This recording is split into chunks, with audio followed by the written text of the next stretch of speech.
شیر افضل مراد صاحب جو ہیں اس وقت پریس کانفرنس کر رہے ہیں. جی شیر افضل مراد صاحب، آپ بتائیے گا آپ کی عمران خان سے اڈیالہ جیل میں. عمران خان صاحب سے اڈیالہ جیل میں ملاقات ہوئی اور خان نے آنے والی اتوار کے روز پشاور میں عظیم الشان ریلی نکالنے کی ڈیوٹی جو ہے سونپی ہے. اسی طرح 6 اپریل کو خان نے یہ ڈیوٹی بھی سونپی ہے پاکستان تحریک انصاف کو کہ اسلام آباد میں عظیم الشان جلسے کا اہتمام کریں.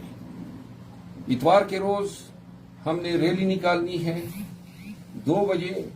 تمام خیبر پختونخوا کے لوگوں، پنجاب کے لوگوں سے اور تمام پاکستانیوں سے اپیل ہے کہ یہ ایسی ریلی ہوگی، ہم پیدل مارچ کریں گے.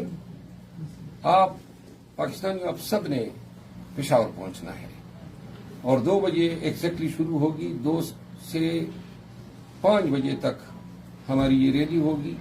ہماری مرکزی قیادت اس میں شرکت کرے گی. یہ ریلی جو ہے آپ کے ہمارے خان کی آزادی کے لیے ہے. قیدی 804 کی نظر بندی کے خلاف یہ احتجاج ہے اور اس ریلی کا دوسرا مقصد پاکستان میں عدلیہ کی آزادی کے لیے عوام کے ہمت، عوام کی جرت اور عوام کا جج صاحبان کے ساتھ کڑے ہونے کے عمل کو ہم نے پوری دنیا کو دکھانا ہے.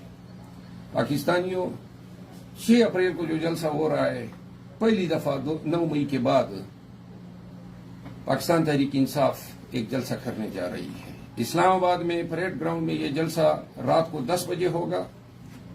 پاکستانیوں اگر آپ آئیں گے، ہمارے ساتھ شمولیت کریں گے، فیملیز آئیں گی، بچے آئیں گے، خواتین آئیں گے، بزرگ آئیں گے اور وہ پنڈال، وہ میدان تا حد نگاہ بھر چکا ہو اور دنیا یہ دیکھیں کہ پاکستانی خان کی پکار پہ جوگ در جوگ جو ہے اسلام آباد کا رخ کر کے آئے ہیں اور دنیا یہ دیکھ لیں کہ کس طرح پاکستانی جو ہے پوری جرت اور حوصلے کے ساتھ مینڈیٹ کی چوری کے خلاف اور اپنے محبوب لیڈر کی نظر بندی کے خلاف احتجاج کے لیے جلسے میں شرکت کے لیے اکٹھے ہوئے ہیں.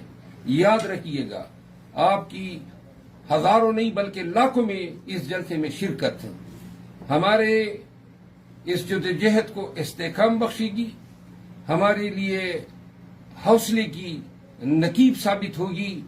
آپ اس جلسے میں کم از کم 1 لاکھ تعداد میں آ جائیے گا. ہم وعدہ کرتے ہیں کہ پی ٹی آئی پورے ملک میں کروڑوں پاکستانیوں کو نکالے گی. آغاز بنیاد آپ رکھ دیں، بتا دیں کہ اسلام آباد میں پاکستانی آئے ہیں، خان کے ساتھ کھڑے ہوئے ہیں. 1 لاکھ کم از کم لوگ آ جائیں. میں ببانگ دہل کہتا ہوں کہ خیبر سے لے کر کراچی تک کروڑوں پاکستانی نکلیں گے اور ایک روز ایسے آئے گا کہ ہم نکلیں گے بھی اور ہم جو مینڈیٹ ہم سے چوری ہوا ہے اس مینڈیٹ کو بھی ان سے اگلوائیں گے. اور جو ہمارا خان بے گناہ جیل میں بند ہیں، یاد رکھو ان پہ جو کیسز بنے ہیں وہ سیاسی ہیں. سیاسی طور پہ خان کی رہائی کے لیے تحریک چلاؤ گے تو خان باہر آئے گا. آئیے اپنے خان کے لیے، اپنے ملک کے لیے، اپنے مستقبل کے لیے، ان چوروں اور ڈاکوؤں سے نجات کے لیے، ملک میں قانون کی حکمرانی کے لیے پاکستانیوں نکلنا ہوگا. آپ کا نکلنا ایک نئی صبح کی امید دے گا ہمارے نسل کے لیے، ہمارے بچوں کے لیے. ہم آپ کے اور ہمارے بچوں کی مستقبل کی جنگ لڑ رہے ہیں. خان انہی کی جنگ لڑ رہا ہے. آج بے گناہ جیل میں پابند سلاسل ہیں، ان کا ساتھ دو گے، ایک بہترین مستقبل ہماری نسل کا مقدر بنے گی.